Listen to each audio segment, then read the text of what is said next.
welcome to my channel. I'm Tiffany, a retired librarian turned homeschool mom. That's Jasper, being Jasper.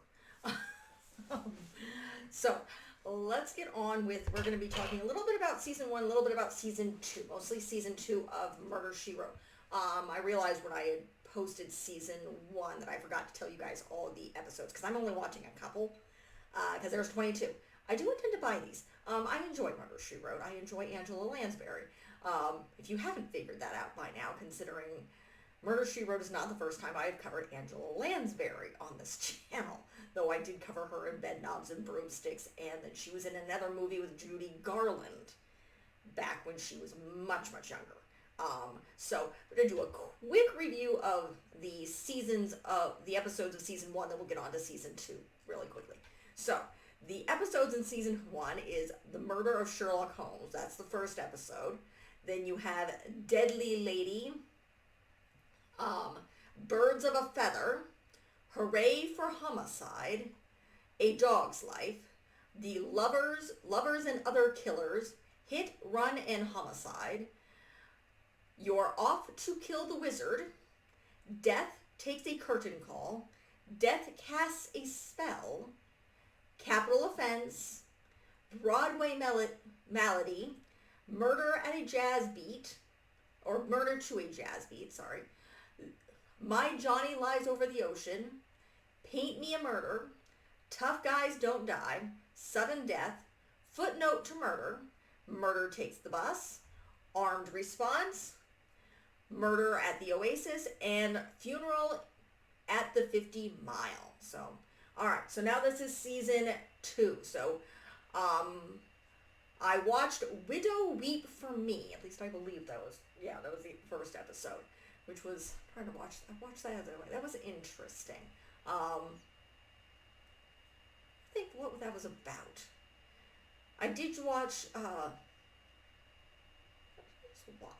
I just watched The School of Scandal, which was very, very, interesting. Yes, the first one, The Widow Weep for Me, is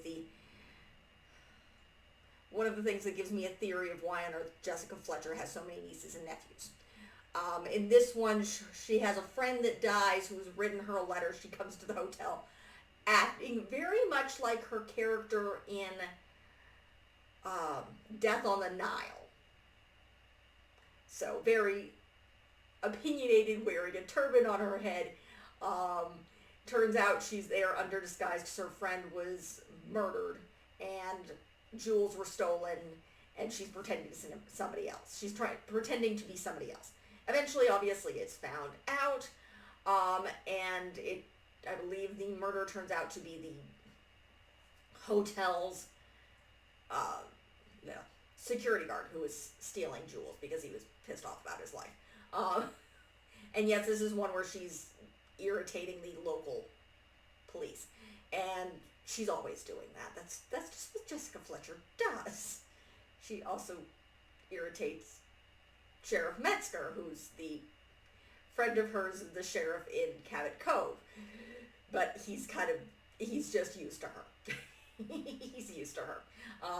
The other one that I just finished watching this is School for Scandal. She's invited by a friend to a college to be given an honorary degree, and they're visiting, I think, the head of the English department's home. Her daughter's in town and is very, very drunk and does some nudity. No, you don't see it. This is Murder, She Wrote. This is the 80s. And then the guy that the daughter is with wounds up murdered. If I believe correctly, the mother gets around. The mother is using her daughter to advertise trashy novels that she herself is writing, so she doesn't ruin her reputation. The daughter's boyfriend is blackmailing them, and then he's murdered by one of the 2 English teachers the head of the English department is sleeping with. Yes, she gets around, and basically this guy is threatening said head of the English department.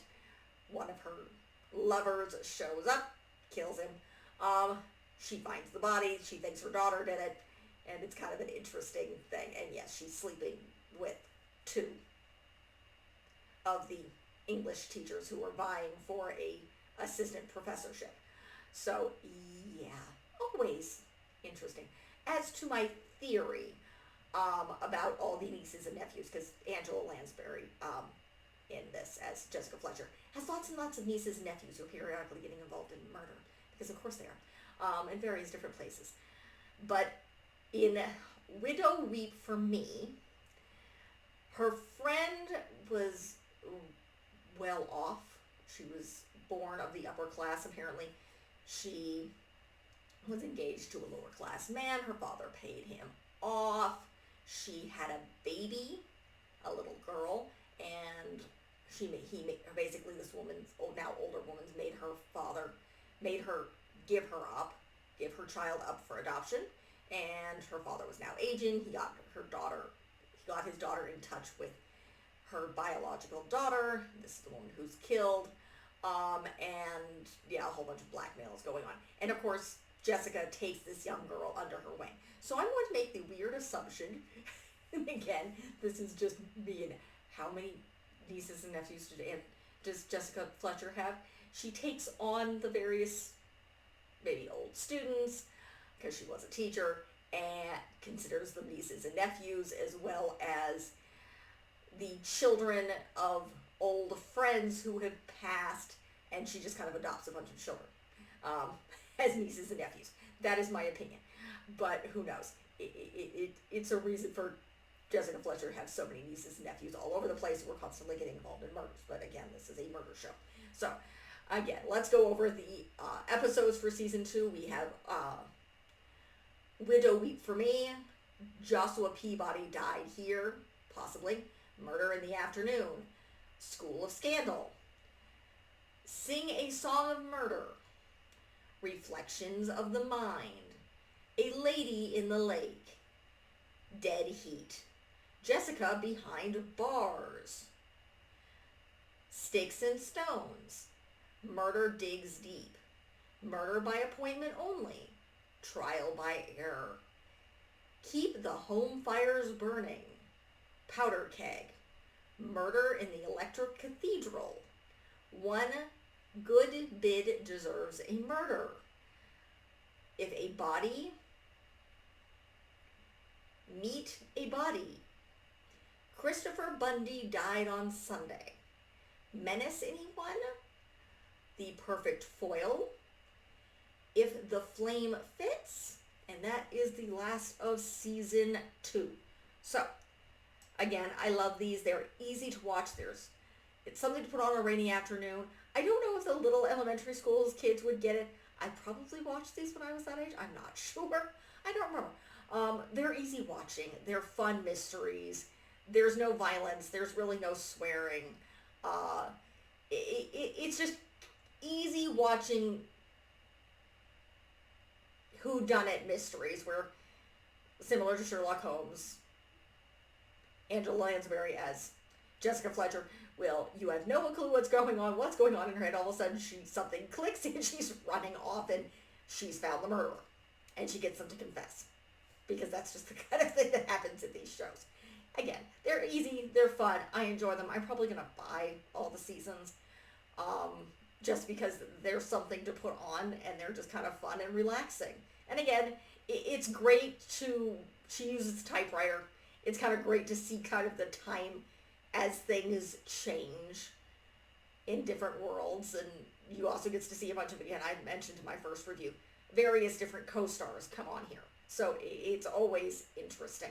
And you don't have to watch them in sequence. You can throw in an episode and they're all, I don't know, maybe in the later seasons she'll have some cliffhangers, but mostly they're standalone episodes. So that is it for this review. If you like what you see, be sure to check out the rest of the channel. I should be finishing up my mysteries and the Boxcar Children and stuff and working on some of my food episodes for next season. I am actually caught up for book-wise most of June. I need to work, and July, I think. I need to work on stuff. It's June 19th. So, check out the rest of the channel. I am going to get caught up as the summer comes on. So, like and subscribe. Check out my channel. Look forward to more videos as I get myself caught up and hopefully ahead at some point. So, thank you.